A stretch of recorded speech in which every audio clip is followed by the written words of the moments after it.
Chief Justice of Rwanda Faustin Ntezilyayo says that hate and discrimination is a big challenge, which means that fighting against the genocide, incitement and dehumanization is an obligation to all of us, saying that in order to prevent genocides, there is need to have proper channels of justice.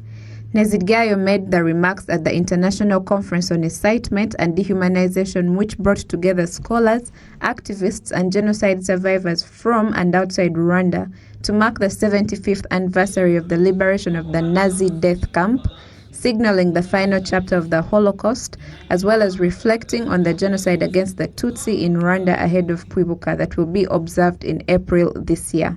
Kigomba gukorwa nuko uretse nyine gukomeza guhana ku buryo bw'intangarugero. What needs to be done is to continue giving exemplary punishments to the ones that commit genocide atrocities or acts that look like them.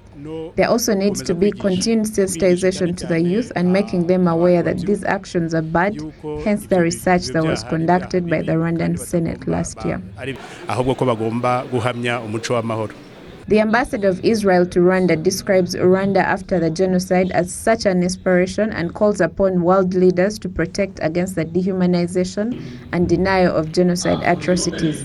Anti-Semitism and denial of the genocide. This is a very crucial issue that we should promote.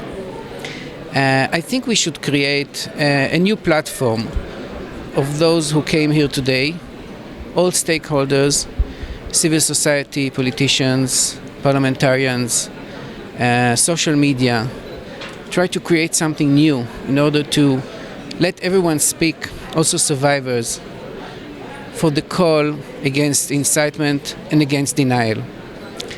I think we should call the world, the parliaments, Congress, the Congress of the US, to protect us from those people who deny the Holocaust, deny the genocide, those people who promote anti-Semitism. I think we should call Supreme Court judges, the one who came here today. Thank you. I thank him very much for being here today. But to call all Supreme Court judges around the world to unite and to protect us from those people who deny the Holocaust, deny the genocide, and promote incitement and promote hatred and violence. Aegis Trust, through collaboration with the government of Rwanda, is working to break cycles of violence and mass atrocities through peace and values education. Aegis Trust has been working here in Rwanda with the government, with the Rwanda Education Board, to develop the Peace Education Program. And the Peace Education Program has as its purpose to be able to create some resilience against incitement. And how does it do that? By helping us to think more critically. So when we see fake news, when we see lies, and when we see anger being stirred up against groups of people, we can ask why.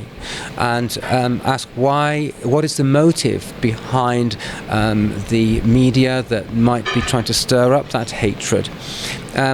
The Peace Education Program also develops empathy so that we have understanding of people outside our own community, and therefore we're less inclined to be drawn into this, this resentment and incitement. Esther Mujawayo, a survivor of the 1994 genocide against the Tutsi, is grateful for such meetings and collaborations in the fight against dehumanization. The more we keep silent, the more history repeats itself. It's been 75 years for the Jews and they are still fighting against genocide denial, something that happened under everyone's watch. For us, it's been 25 years coming to 26, and we also still have such people. People mistake us talking about this to be out of hatred, but that's not the case. It's because we want people to know how it happened. So if people know how this comes about, then it would be easy to stop such actions.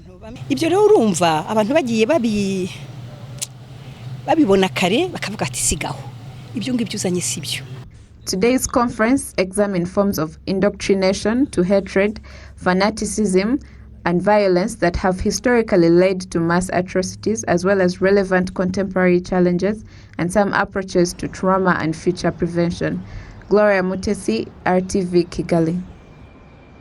Now, at the close of this conference, the Minister for Justice, Honourable Justice Ntezilyayo, underlined the importance for common memory and education towards the younger generation in order to prevent any form of genocide elsewhere in the world. Rwanda, like Israel, has endured genocide and is determined that the past should never be forgotten. In remembering the 1994 genocide against the Tutsi, we have placed emphasis on educating our young generations, sharing the history of our country, however terrible it may be, in order to convey the significance of unity and peace.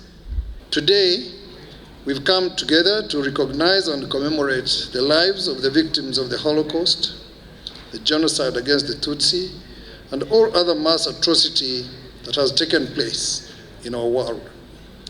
Our gathering here reinforces our international commitment to memorialize discriminatory violence and combat injustice and inequality.